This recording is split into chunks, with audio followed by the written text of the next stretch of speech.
Assalamualaikum. Today we are going to learn science. Unit number 1, that is structure of living organism. A structure of living or your structure of flowering plant. Structure means साफ, means कौन सी चीज किस तरह से बनी हुई है, उसका स्ट्रक्चर क्या है. Let's see, एक प्लांट के स्ट्रक्चर को हम 2 पार्ट्स में डिवाइड करते हैं. These are vegetative parts and reproductive parts. Let's discuss what are vegetative parts. Vegetative parts form the main body of the plant. Vegetative parts वो होते हैं जो प्लांट की मेन बॉडी बना रहे होते हैं. ठीक है, कौन कौन से पार्ट्स को हम वेजिटेटिव पार्ट्स कहते हैं?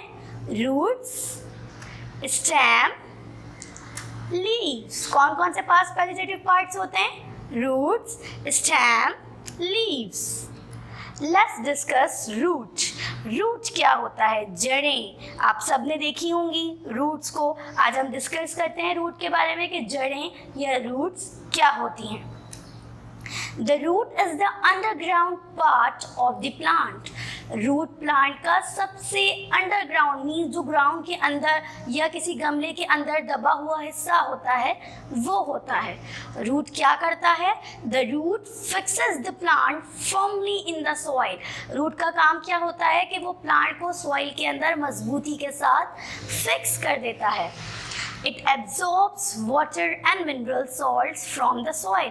और सॉइल में हम जो पानी डालते हैं प्लांट में या जो भी मिनरल्स होते हैं उस सॉइल के अंदर वो जब्स कर कर प्लांट को प्रोवाइड करता है.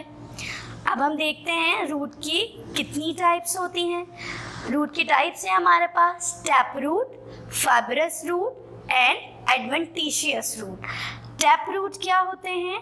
Tap root are Some roots have one thick main root. ऐसे रूट जिनमें एक मोटी सी एक ब्रांच होती है और जिनमें से छोटी छोटी सी रूट्स निकल रही होती हैं. जैसे कि आप अगर टैप रूट देखें इस वक्त तो एक मोटी सी ब्रांच आपको बीच में नज़र आ रही है और उसके अंदर से निकली हुई छोटी छोटी सी ब्रांचेस टैप रूट कहलाती हैं. ठीक है. फाइब्रस रूट क्या होते हैं? In some plants like grass, many branch root of same size grow out at the same time. यानी एक ही साइज की ब्रांचेस बहुत सारी रूट्स निकली हुई हैं वो कहलाती हैं फाइब्रस रूट. एडवेंटिशियस रूट्स क्या होती हैं? The onion bulb. आपके सामने एक अनियन, एक प्याज है इस वक्त. अनियन बल्ब जो है एडवेंटिशियस रूट की एग्जाम्पल होती है. Grow directly from the stem. ठीक है, वो डायरेक्टली जो है वो स्टेम से ग्रो करता है. ये कहलाता है एडवेंटिशियस रूट. ठीक है. रूट क्या करता है? रूट सबसे अंडरग्राउंड पार्ट होता है. इसके अलावा ये नॉन ग्रीन पार्ट होता है हमारा. ये सॉइल के अंदर प्लांट को मजबूती से फिक्स कर देता है. इसके अलावा रूट का क्या काम है? हम जो पानी डालते हैं या मिनरल्स होते हैं उसको वो एब्जॉर्ब करता है और प्लांट को प्रोवाइड करता है. 3 कैटेगरीज के रूट्स के हमने बारे में पढ़ा. Tap root, fibrous root, adventitious root. Tap root में एक बड़ी सी ब्रांच, एक वन मेन ब्रांच होगी जिसमें से छोटी छोटी ब्रांचेस अराइज हो रही होती हैं. फाइब्रस रूट में सारी ब्रांचेस एक ही साइज के मुख्तलिफ किस्म की होती हैं. इसके अलावा एडवेंटिशियस रूट में डायरेक्टली प्लांट ग्रो कर रहा होता है उसी स्टेम से, उसी रूट से. Next we have stem. Stem क्या होता है? तना. The stem bears the leaves, buds, flowers and fruits of the plant. Stem क्या करता है? वो बर्दाश्त करता है वेट, क्योंकि स्टेम तने पर क्या क्या होता है? लीव्स भी होते हैं, फ्लावर्स भी होते हैं, फ्रूट्स भी होते हैं. इसके अलावा स्टेम का क्या काम है? It also transport water from the roots to the leaves. जो रूट पानी और मिनरल एब्जॉर्ब कर रहा होता है स्टेम के पास देता है और स्टेम उसको ट्रांसपोर्ट करके बाकी प्लांट के हिस्सों में प्रोवाइड करता है. अब हम डिस्कस करते हैं स्टेम के पार्ट्स को. आपने देखा होगा स्टेम में वो हिस्सा जहाँ से लीफ निकल रहा होता है, लीफ अराइज हो रहा होता है, वो कहलाता है नोड. वो क्या कहलाता है? नोड कहलाता है. और 2 नोड के दरमियान का फासला कहलाता है इंटरनोड. ठीक है. स्टेम होती है, स्टेम से जहाँ से लीफ अराइज हो रहा होता है यानी लीफ निकल रहा होता है. आप पिक्चर में देख सकते हैं ब्लॉक बना हुआ है, जहाँ से लीफ निकल रहा है वो कहलाता है नोड। दो नोड के दरमियान का फासला क्या कहलाता है? Internode.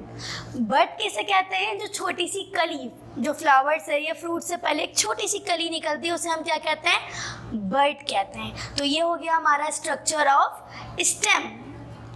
Let's talk about leaf, पत्ता। ठीक है, लीफ क्या है? The leaf manufactures food for the plant through a process called photosynthesis. Leaf का काम क्या है? वो हम प्लांट के लिए फूड बनाता है, फूड तैयार करता है, मैन्युफैक्चर करता है, फूड की तैयारी करता है। किस तरह तैयारी करता है? एक प्रोसेस के थ्रू। फोटोसिंथेसिस इस प्रोसेस का नाम है, जो हम आगे रीड आउट करेंगे, या इससे पहले आपने क्लासेस में रीड आउट किया होगा कि प्लांट फोटोसिंथेसिस के थ्रू, फोटोसिंथेसिस के प्रोसेस के थ्रू फूड को तैयार करता है या मैन्युफैक्चर करता है। अब हम देखते हैं लीफ का स्ट्रक्चर। लीफ में आप देख रहे हैं ये पूरा एक फ्लैट सा जो पार्ट है वो कहलाता है लेमिना। आपके पास लेबलिंग हुई हुई है लेमिना, ठीक है। उसके बाद जो उसकी आउटर बाउंड्री या मार्जिन हम जो ड्रॉ करते हैं वो क्या कहलाती है? मार्जिन। लीफ के ऊपर वाला हिस्सा जो इसकी टिप है वो कहलाती है क्या? टिप।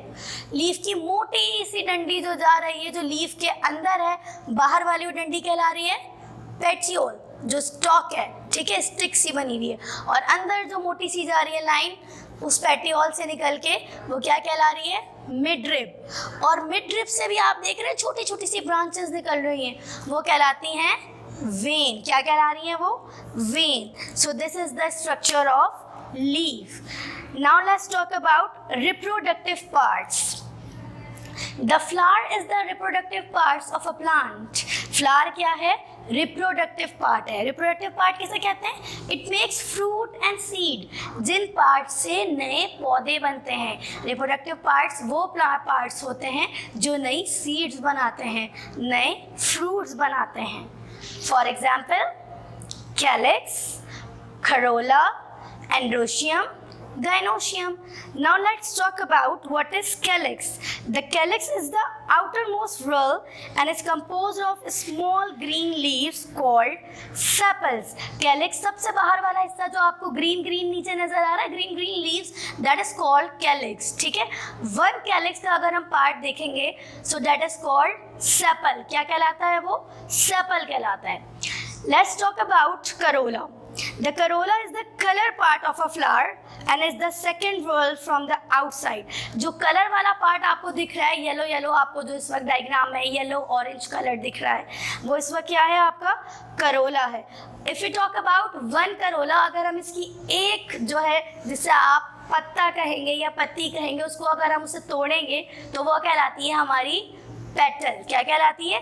पेटल। मीन्स करोला जो है हमारी पेटल से मिलके बना होता है। Next talk about androecium. The androecium is the male part of a flower which forms of the third whorl. It is composed of stamen. ये stamen से मिलके बना है। ओके, स्टेमन आपको दिख रहा है लेबल डायग्राम में। स्टेमन में एक लंबी सी आपको स्टॉक नजर आ रही है, नीचे एक लंबी सी स्टिक जिसे आप कह लें, वो कहलाती है फिलामेंट। क्या कहलाती है वो? फिलामेंट। और ऊपर जो सोलन सा ब्राउन ब्राउन पार्ट आपको नजर आ रहा है वो कहलाता है एंथर। क्या कहलाता है वो? Anther. Then talk about gynoecium. Gynoecium is the female part of a flower and is composed of carpel. किससे मिलके बनता है ये? कार्पल से मिलके बनता है। अब कार्पल क्या है? आपको ये ओव्यूल्स और एग सेल्स वाला पार्ट नजर आ रहा है? ये नीचे वाला सोलन पार्ट जो गोल सा पार्ट है मोटा सा, ये कहलाता है आपका ओवरी। क्या कहलाता है? ओवरी, जिसके अंदर प्रेजेंट होते हैं ओव्यूल्स, जिन्हें हम एग सेल्स भी कहते हैं। ओव्यूल्स जब ऊपर जा रहा है तो बीच में हम इसे कहेंगे स्टाइल। क्या कहेंगे हम इसे? स्टाइल। और ऊपर जो आपको नजर आ रहा है yellow yellow part, that is called stigma. Mean stigma, style और ओवरी से मिलके आपका बनता है carpel. Okay, this is the female part that is called gynoecium। ठीक है, रिप्रोडक्टिव पार्ट हमारे 4 हैं, calyx, corolla, androecium and gynoecium. This is the structure of a flower. हमने आज किन किन चीज़ों के स्ट्रक्चर के बारे में पढ़ा? हमने स्ट्रक्चर पढ़ा लीफ का, हमने स्ट्रक्चर पढ़ा रूट का, हमने स्ट्रक्चर पढ़ा किसका? स्टेम का, हमने स्ट्रक्चर पढ़ा फ्लावर का।